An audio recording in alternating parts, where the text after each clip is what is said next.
Dito tayo mga kaprobinsya, pipiliin lang po natin yung mas hinog talaga. Kasi nga sabi ko kanina, pag Monday, medyo mahina po ang bintahan. So pipili lang tayo ng hinog dito.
Good morning mga kaprobinsya. Ayan. So sa araw na ito, harvest tayo ng strawberry.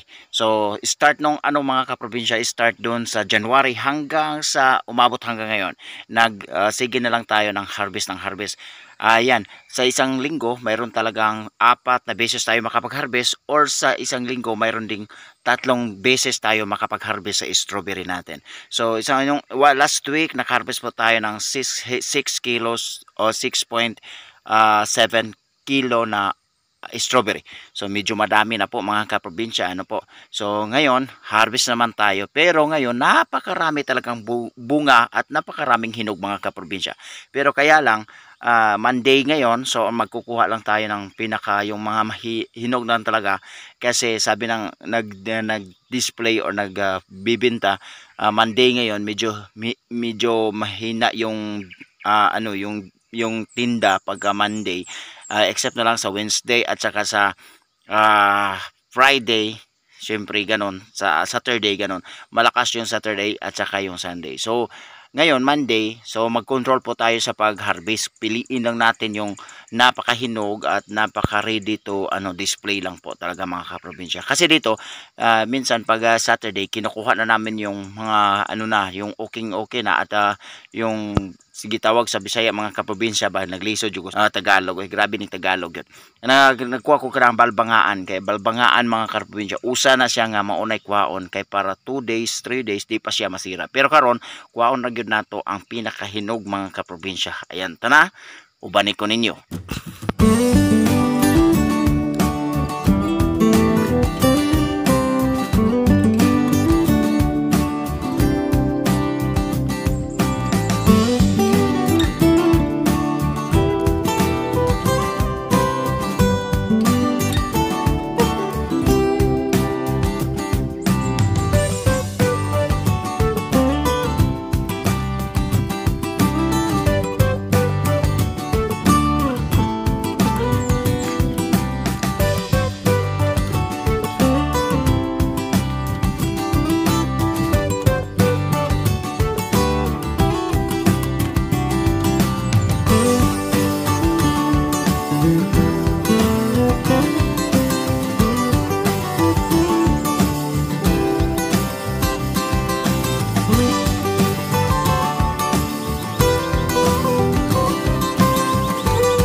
So ayan mga kaprobinsya, ito yung harvest natin sa dito na side. Dito na side oh. Ayan. Pakita natin sa inyo. Harvest natin oh.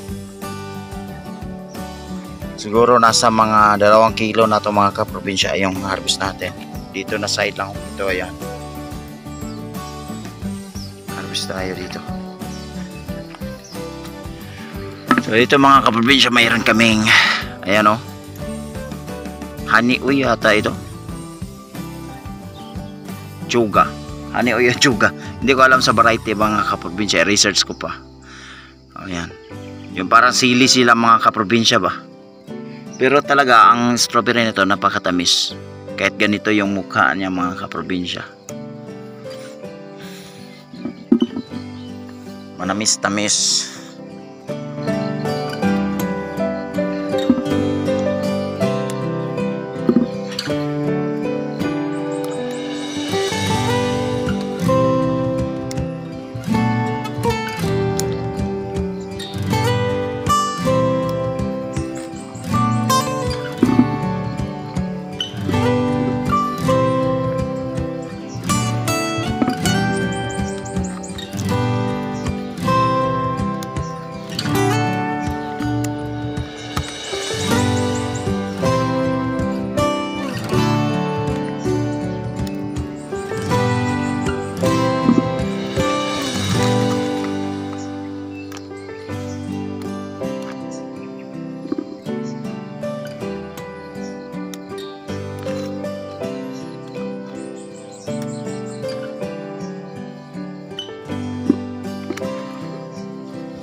Grabe bunga. Oh. Ito pa mga kaprobinsya oh. Kaninduta kadaghan.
kaprobinsya, tapos na tayo dito.